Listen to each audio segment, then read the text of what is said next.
Hello everyone, hope you are enjoying this conference so far. Welcome to my talk Attacks on Windows Infrastructure, Blue Team Edition. Couple words about myself. My name is Bogdan Vennyk, I'm security engineer at EPAM. I've been working in security for about 5 years, started my career path as penetration tester at UnderDefense, Malware analysis in the past, Splunk enthusiast, that's why you'll see a lot of Splunk searches, maintaining my blog on Medium regarding threat hunting and malware analysis. And if you want to reach out, you can just use my Twitter handle. Topics we want to cover today are initial reconnaissance, password break, LMNR, Kerberos, asset roasting, pass the hash, pass the ticket over pass the hash, silver ticket, golden ticket, constrained and unconstrained delegations, DC sync and DC shadow. Reconnaissance. So when we talk about reconnaissance, we have two options. First is use native tools like WhoAmI, Vennyk, NetUser, NetGroup, and to detect and monitor this activity, you can use Sysmon Event ID1 or Windows Security Process Creation OS with extended command line logging and just look for these patterns. And another option is to drop your own tool like Bloodhound or Sharphound or for example ID Find.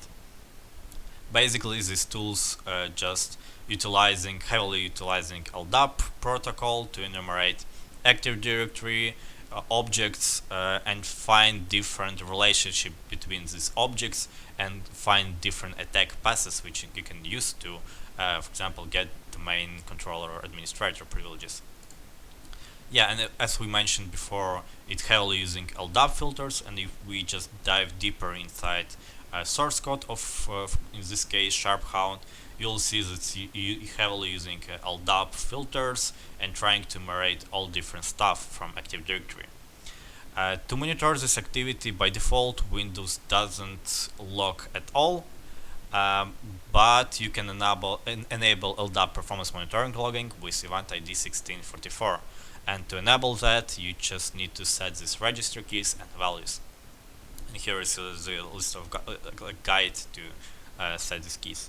How this log looks like: you have client IP and port, you have starting node, LDAP node, and you have filter. Looks pretty good for me. Then let's just see, for example, Sharphound. So we use collect all to run all and collect all information from Active Directory. If we just go and look for network traffic, you will see encrypted LDAP traffic, and that's because by default Sharphound utilizes Kerberos signing, and it will encrypt all LDAP filters. But if you want to just look what they are, you can just run this flag with your Sharphound, disable Kerberos signing, and you will see clear text filters. And if we go to our mentioned before 1644 security event, you will see, yes, exactly nothing, because for some reason Microsoft implemented it kind of poorly, and you need to look for some other options. And what other options is using some tools which works with event tracing for Windows. So FireEye developed a tool called Silk ETV and Silk Service, which is like some flexible, some C# wrappers for low-level ETV, which, for example, event viewer from Windows is it's also utilizing ETV to creating those security events. And basically, what you can do, you can just configure simple LDAP logging with connecting to LDAP client provider. You can also use Yara because it includes Yara plugin, and you can just make your own Yara signature, for example, to detecting rope roasting or Kerberos and other stuff with LDAPs. Yeah, and when we run our attack, we collected all this information inside our LDAP log. And to move further, you can just start digesting this log with your favorite CM.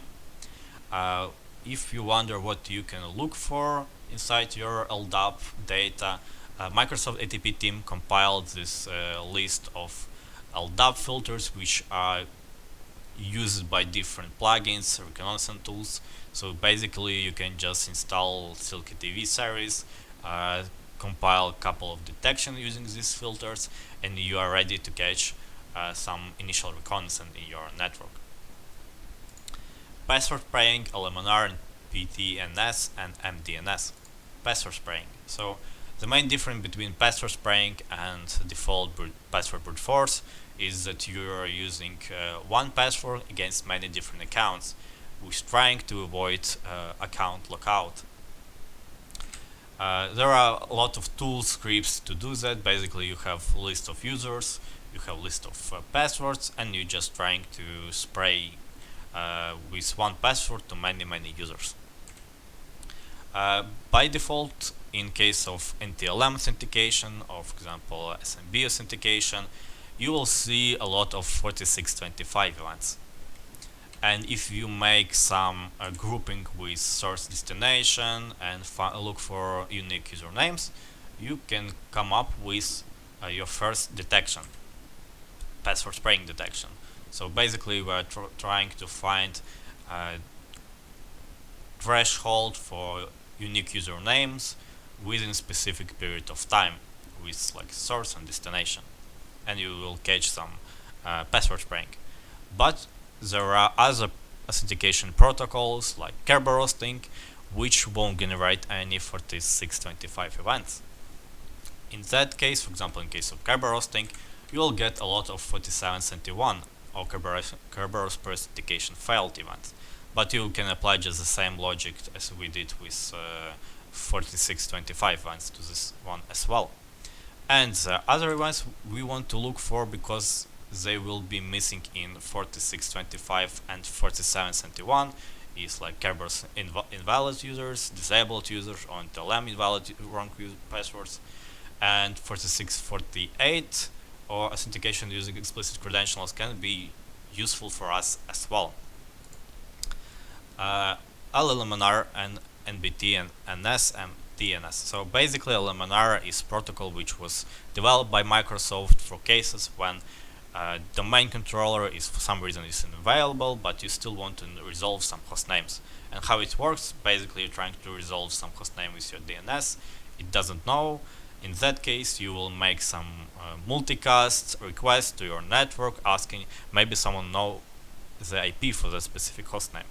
And when you have attacker in your network who configure, for example, who running some responder, it will respond to, yeah, it's me. And in that case, you can simply collect some NTLM hashes for further brute forcing and cracking those hashes. So what are the ways to detect or prevent this? So from prevention perspective, you can just disable LMNR and NBT and DNS. And from detection perspective, it's kinda not so trivial to detect this activity. Like maybe some compiling some lookup or list of what host names are in your network and trying to find this like misspelled host names, but it's like not so obvious. What you can do is utilize a script made by a Praetorian based on honeypot, and basically it's just trying with some time interval to resolve this bogus or false host names. And if it can, it means that someone is probably trying to spoof LMNR. And to go to the next, like more production ready solution, you can add some logging to this script and digest that logs to your favorite CM. Kerberos and ASRAP roasting. So that's where we start our journey to Kerberos. We will start with talking about how Kerberos authentication works. So at first we make requests for TGT, which is providing our NTLM hash, but we don't send that hash to our domain controller. We just use this hash to encrypt timestamp inside of our request TGT. And because domain controller knows our password, it tries to decrypt that timestamp, and if it is successful, this means that our logon is successful and we receive our TGT or ticket granting ticket, which is encrypted by hash of Kerberos TGT account, and like only this account can decrypt that. Like there's two portions. One is decryptable by user hash, and one is decryptable by this Kerberos TGT account. When we have this TGT, what we want, for example, to do is to authenticate to some access remote resource, for example, some SMB share. In that case, we need to get a ticket granting service ticket.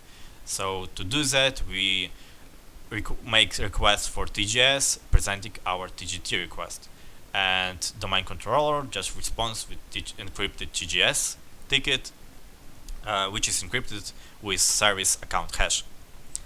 And what like attack vectors here? So there are like default service accounts which are manageable by domain controller, and they have 128 password lengths, which is changing like with period of time of 30 days. But there are some cases when we want to use SPNs, or like unique identifier for our service instances. In that case, users are responsible to configure this like not so long and complex passwords, and they may be a target for our attack. And what are the issue here? That our domain controller doesn't validate if we have access or we don't have access to specific resource. It just responds with this TGS. So the logic of Kerberos is to requesting these TGS tickets, which are encrypted with service password hashes, and trying just to brute force those hashes. And we targeting service principal names because they can have this weak password set for them. So from like Kerberos authentication perspective, we will see very similar to, we probably will have some TGT request, TGT response, and we see this TGS request for like our user. But we will see after that, like we, for example, in case of Kerberos, we will be requesting a lot of TGS tickets without further authentication to remote service. How we can perform this attack? Rubus has module called Kerberos, and it's basically just collecting information from Active Directory about available SPNs and just requesting information about SPN users and requesting TGS for each SPN user. And from how benign service logging looks in Windows events. So we have this Kerberos TGT request, we have service ticket request, and we have a couple of events in case it was successful, if the account was successfully logged on or failed logged on if the password didn't match, and we have log on using explicit credentials. And if we look for in network traffic, we'll see the same. We see TGT part, we see TGS part, and we see this authentication to remote service part. But when we have Kerberos attack, we'll see just this a lot of, not even a lot, you can see if you have just one request for TGT without further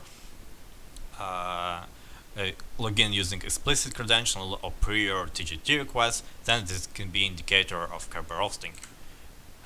And that's how we came up with a couple of detections. So first one is look for these LDAP filters, looking for SPN users. It can be Silk ATV as we mentioned, or network traffic, or that can be the logic as we described before. Look for TGS requests without further using logon using explicit credential or prior TGT requests. Also to be noted, in case of even like most of attacks which are targeting some tickets like pass the ticket or Kerberos or overpass the hash, they will downgrade your encryption type by default. And for example, if by default you have IS-256, it will be downgraded to RC4, which correspond to hex code 17. ASR roasting. So with ASR roasting, you basically can set for your accounts this flag do not require Kerberos authentication, and it's like there's no reasonable need for this flag to be set, but in case you wanted to set it, how it works. So when you are trying to authenticate in Active Directory, at first you will try to authenticate without pre-authentication, and you will send your TGT request or SREC with sending just PA like back request data. and it will be failed in case that flag is not set. In case that flag is set, or it's like when authentication is enabled, what you need to do is provide your timestamp encrypted with password hash, as we mentioned before when we were describing Kerberos authentication. And that's how like password is transferred to your domain controller. It's not transferred; it just uses its hash to encrypt this timestamp. And in case authentication is disabled, we don't have this. And basically, this means that we can request TGT tickets for each user who has this authentication disabled without knowing this password, and further we can use this hash to brute force and crack that password for that specific user. We can detect here as well the specific LDAP filters which look for authentication disabled users, or we can use look for Kerberos authentication ticket was requested with pre-auth tab equals 0 or disabled. Pass the hash, pass the ticket, overpass the hash. Pass the hash. With pass the hash, basically what you are trying to do is access remote service without knowing user clear text password. So how it works? Each process has associated process access token, which contains information like username, groups information, privileges, and logon session reference, which is referencing structure logon session inside LSAS process memory. And that contains information like username, domain, and authentication ID, or like like inside of that you have NT hash, LM hash, and when you are trying to access remote resources, these logon session credential materials are used for authentication. Great example to describe this deeper would be Windows native command called run-s. So when in this case, we are trying to access a domain controller admin share as simple user Jenny Hickman. Of course, access is denied. But when we run run-s as administrator cmd, we run who am I and this administrator, we were successfully able to access this admin share. What events were generated at this time? So on the top right you see timestamp and commands run it, and on the bottom you see according Windows security events. So when we run-s, we generated a successful logon for user administrator with logon type interactive too. And after that we accessed remote SMB share, that's NTLM authentication, and we generated this NTLM authentication logon. But run-s has very curious flag called net only, and when we run run-s net only flag, when you run who am I, you still are Jenny Hickman, but when you are trying to access remote share, you are using credential materials of administrator and you're accessing as administrator. And we can prove that with looking for Windows security logs. So here you see successful logon, but now we have new credentials type logon type and sec logger for Jenny Hickman. And when we try to authenticate to remote resource, we have administrator logon. And that's how we come up to pass the hash. So CobbleStrike pass the hash is basically utilizing Mimikatz for this attack. What you need to perform attack is user, password hash, domain, some listener, and session information, but it need be with elevated privileges or system privileges. And why, we will get to this in the moment. So how we perform this attack? Basically, it spawns dummy process. This process cmd echo with sending to a named pipe, and what we are trying to do is access LSA memory directly and patch those credential materials inside of logon session structure with provided, and send back to us that reference to logon session, so we can utilize inside of our current session. And that's basically how it works. If we dive into Windows events, we will see the same events as we did with runs net only flag. We see account was successfully logon, new credentials logon type, and we see successful logon using NTLM as a remote host, as Ken Morton, which were used for pass the hash. And when we look for process creation event, we will see this team despawn, which is child to run DLL or Cobalt Strike beacon process. So what we can use for detection? We can use this logon type new credentials or 9 and logon process namesec logo. But there is like one downfall, is we can have this couple of false positive with run as net only flag. And to improve our detection, what we can use is this like behavior when we need to access LSA memory. And to do that, we can use, for example, sysmon event ID 10, which is directory memory access, and look for those processes which are accessing LSA's memory. And if we compile using process ID and look for both of those events within like specific short of time, like this logon event with new credentials and some process is accessing LSA's memory, then this looks very suspicious and very like pass the hash attack. Overpass the hash attack. So in this case, there are cases when NTLM authentication is like disabled and we have only Kerberos authentication. In that case, what we can do with our password hash is just request valid Kerberos ticket. So Mimikatz utilizes the same way. It spawns this child process, it patches its credential materials for logon session, and it just requires, like in the default way, this TGT. And if we look for Windows events, you will see the same pattern for pass the hash attack. You will see logon to DC, and you see the TGT request when we try to access remote resource.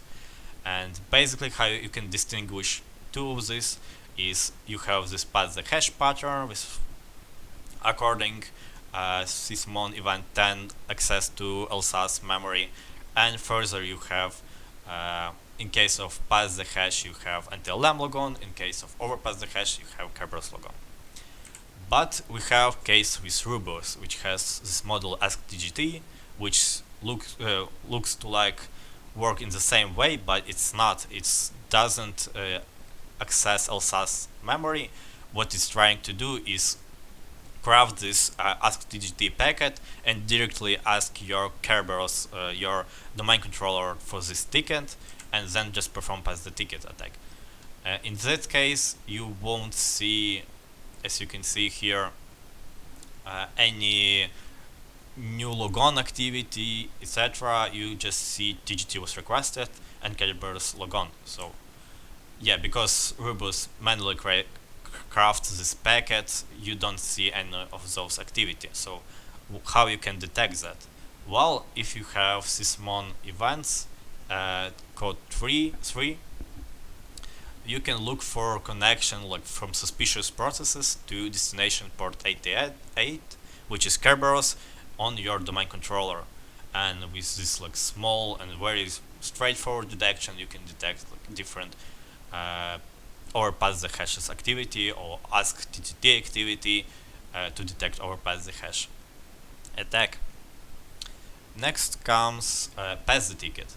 So with pass the ticket, what adversary is trying to do is they extract their tickets from one system, and then they trying to import those tickets to other hosts they pawn it in your network.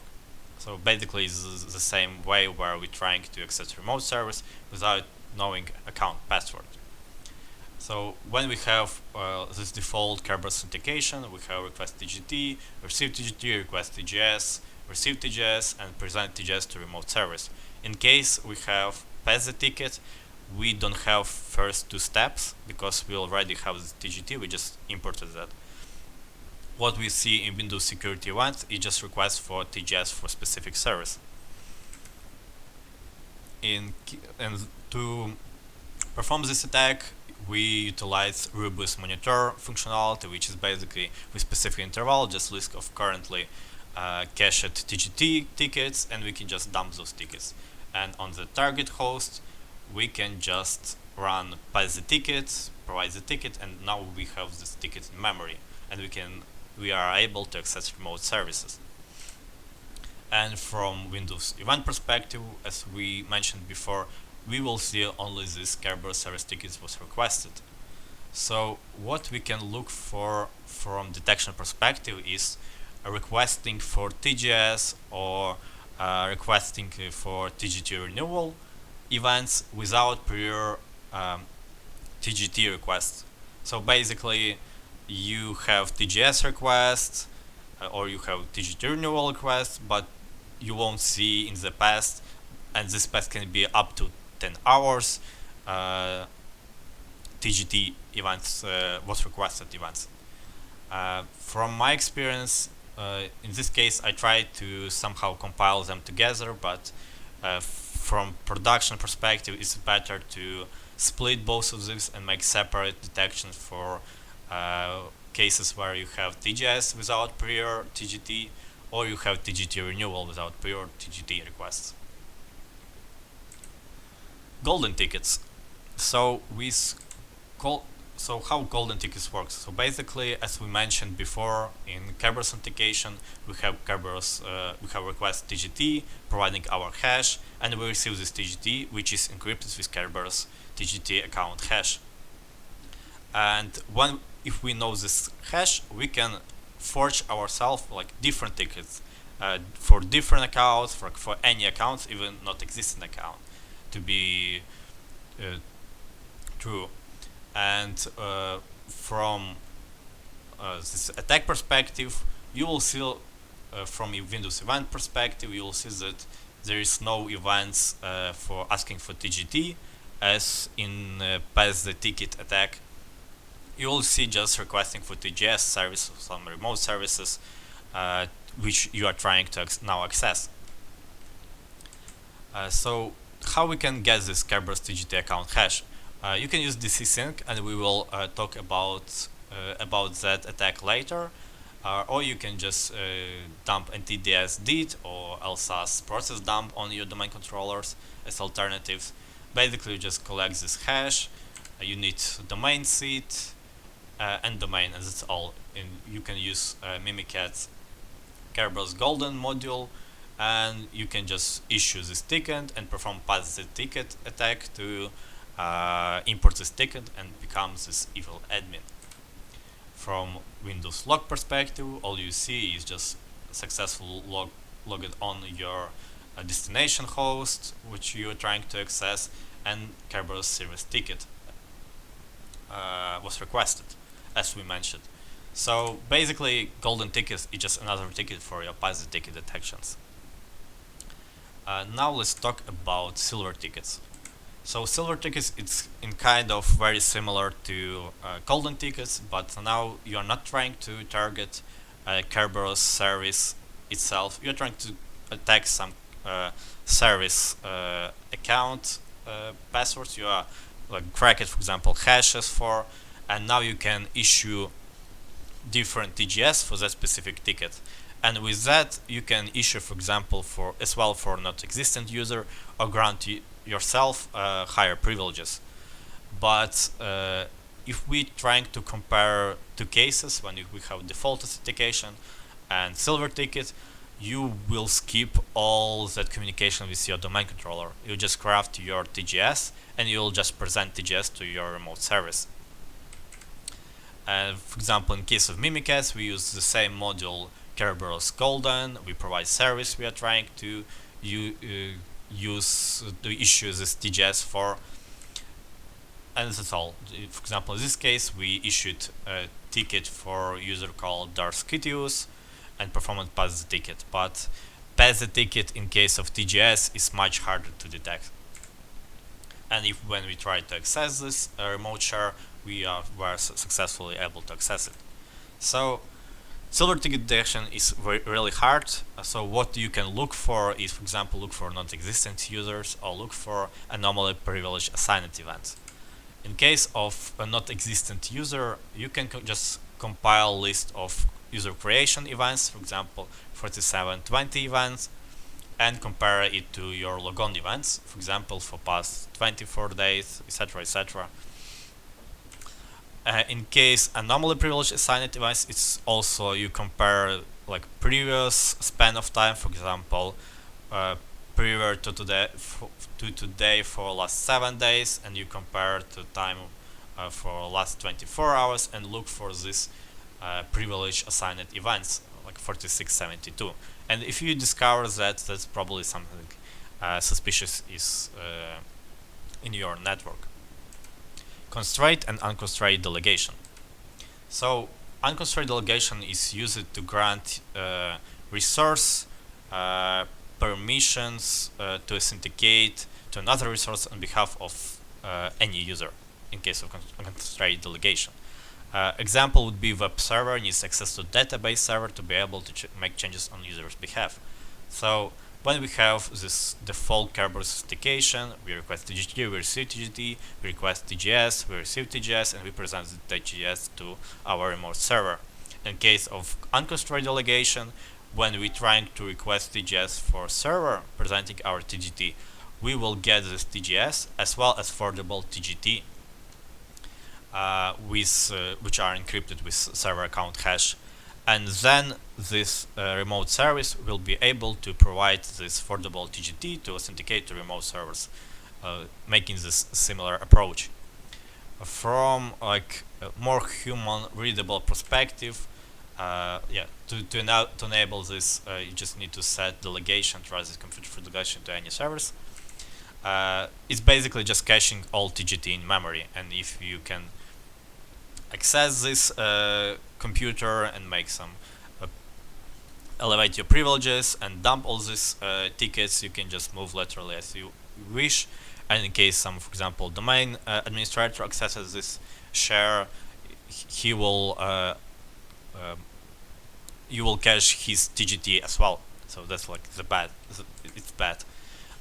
What you can do about unconstrained delegation, detection prevention. So from detection perspective, you can look for these patterns for LDAP filtering or for command line searching for this trust for delegation equal true activity. So for example, you just look for with regex for this semdlet filter like trusted for delegation equal true, or this LDAP account, or you can unconstrained delegation, just another way to get tickets for passive ticket detection. So that's like the third time this detection works for us. And as prevention, it's recommended to use constrained delegation. Constrained delegation. For constrained delegation, we do not specify that any service can use any. This account can be used for any service. Now we specify a list of SPNs, which will be provided in case the service account is accepted for the specific SPNs for delegation. And the downfall, and there are cases when any account that have service principal name set in their MSDS allowed to delegate to property can pretend to be any user in the domain to those specific SPNs, and that's the tricky part. So before we dive into that attack, we need to explain how this delegation works, because by default domain controller cannot make the delegation by itself. That's why Windows develops this service for user extensions to proxy and to self. So how they work? For proxy, you basically, when you perform this default Kerberos authentication to remote resource and you want from resource service A to access service B, what you are going to do is present your TGS to this service A will present your TGS to your domain controller. It will validate if you are allowed to delegate to specific service B. If it's true, you will receive TGS ticket for service B. And for self, service for user extension to self, is basically for cases when you don't have Kerberos authentication for some reason. In that case, to work properly, service A needs like TGT, TGS for user which is trying to authenticate in non-Kerberos way. In that case, it will request TGS for that specific user, like on to itself. And in that case, if we have this user which can be delegated for service A, we can, which is tricky part, request TGS on behalf of other users. For example, on behalf of administrator and impersonate this administrator. And if we combine both of these extensions, we have constrained delegation attack. So first of all, we need to get this, in this case, backup user TGT, which is allowed to delegate to, for example, DAP and SMB, and then we perform self for user self and the proxy to impersonate our user well-done events, basically with combination of these two extensions. And in that case, we were able, for example, to impersonate user well-done events for that specific SPN, for example. So we can impersonate any user for that specific service. So what we can detect and prevent here. So for detection perspective, we can look as well for some LDAP filters, for example, or patterns MSDS allowed to delegate to 0 equal to asterisk to look for all accounts, and we can look for this activity. Or from prevention perspective, we can put a user into protected users group, or checking the option account is sensitive and cannot be delegated. And another option to detect this, it will generate with the first step, ask for TGT. We have the same behavior, network behavior, as we did when we had Overpass the cache for Rubios, when we have communication with the domain controller, and we can detect this, like detection from unknown process to communication from unknown process to our domain controller. So that's a good spot to detect this activity. DC sync and DC shadow. So adversary may try to read your Active Directory data using Windows domain controller API, or call DRS get NDC changes to simulate this process of domain controller replication process. And in that case, if you are like a member of administrator, domain admins, or enterprise admins, you can perform and access this API and, for example, read password hashes for Kerberos TGT or administrator. And that's how it performed with also dump DC sync model for mimic ads. And you can detect it by basically by two approaches. From network perspective, you can use Zig plus Pzar plugin, which is like really awesome. They develop a lot of API resolution, DCRPC resolutions, which you can utilize to build your detections, and you can just look for this specific operation DRS get and see changes. From Windows event perspective, you can just look for 4662 events, which is operation made on object, and this property ID for DS replication get changes. So by default in Splunk at least, it's blacklisted for all of these events, but you can just change that input field from this regex to this one, and you will collect all these events in your, for example, Splunk. Roach domain controller.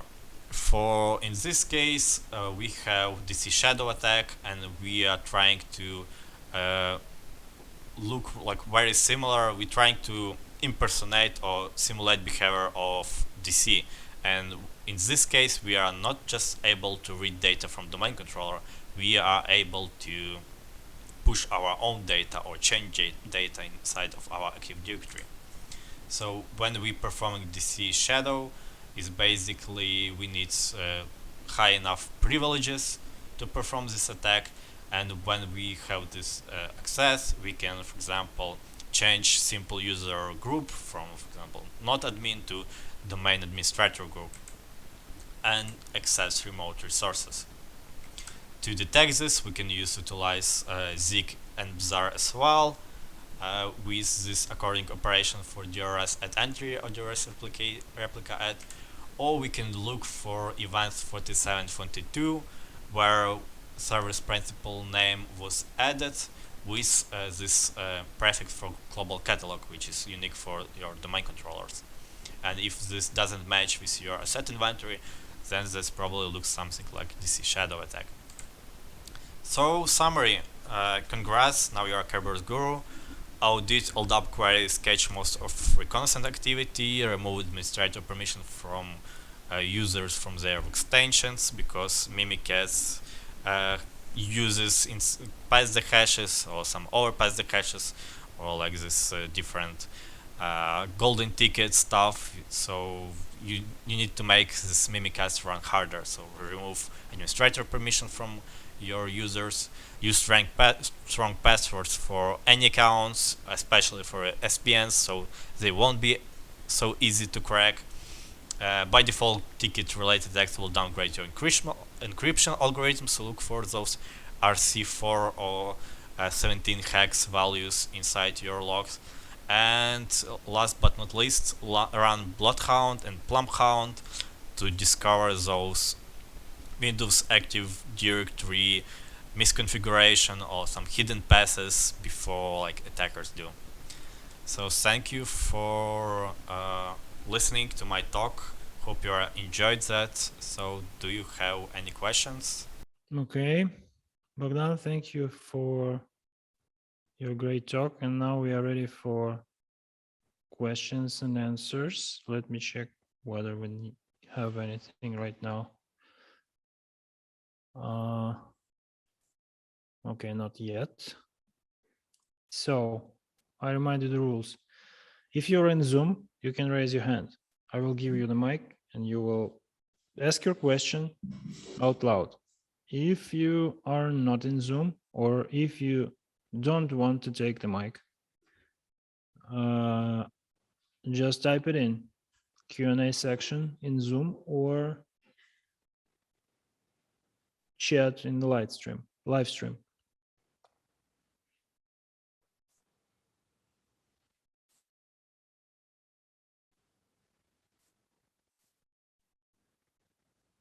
Normally it takes a few minutes for people to type it in, come up with a question, type it in, then hit enter. Yeah. Yeah, a few seconds for transmission, and then we finally have it. Okay, so my question first, I guess. I have the priority here. So, okay, is it still valid? which one? I mean, all of it. So is it still actual? Like, isn't it ancient history? But because for me, it's like, you know, I think your age when I did the same stuff. Okay, so unsurprisingly, I saw like a couple months ago a case where the overpass the hash was abused. Like, for example, so they requested this TGT ticket with like downgraded encryption. So that's how probably like we detected that. And Kerberos also is used. Pass the ticket, of course, it should be also used because it's like for golden tickets, for pass the ticket, simple pass the ticket, or for example, case of unconstrained delegation, you have like the same pass the ticket action. And for, of course, like something like DC sync, I guess it should be valid as well to get some credentials, but they probably moves to something better, like just dump process memory from your domain controller. So what can you do? Like, what's the first thing that any system in Active Directory can do? So the best way, of course, is like, you know, layered security. So you shouldn't like depend on some specific, for example, antivirus. No. What can you do? Like, you know, like first thing that you can do in order to start. Yeah, you can learn all this stuff. You can read a lot of documentation, see some talks, go see some talks at conferences, right? Yeah. But if you want to do something really quickly, what can you do? So as I remember, Microsoft at least developed their like own sandbox for your LSAS process, where you just put you, for example, in some separate virtualization environment. So it shouldn't be so easy for example, Mimikatz to dump your hashes. Then in case, for example, those attacks on constrained delegation, because they are better than unconstrained, you should either use resource-based constrained delegation, where you like shift your authentication to specific service in this case, or you should just mark them like do not accept for delegation. And yeah, so for pass the tickets, of course, you should have some detections in place and just look for those patterns. For LDAP related and reconnaissance related activity, like do your thing first before others do, you know, just run those sharp hound or plump hound before someone did that for you.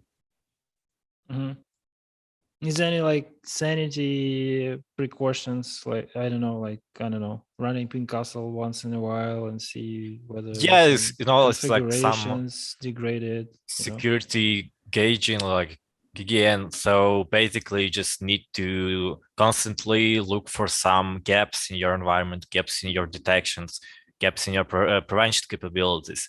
Even if you don't have, you know, this like whole huge budget for security, you know, you can just install security onion, which is like free open source. You can install Sysmon, which is open source, some sort of EDR, and that's basically like what this presentation was about. Like you can just use native and free tools to start detecting something.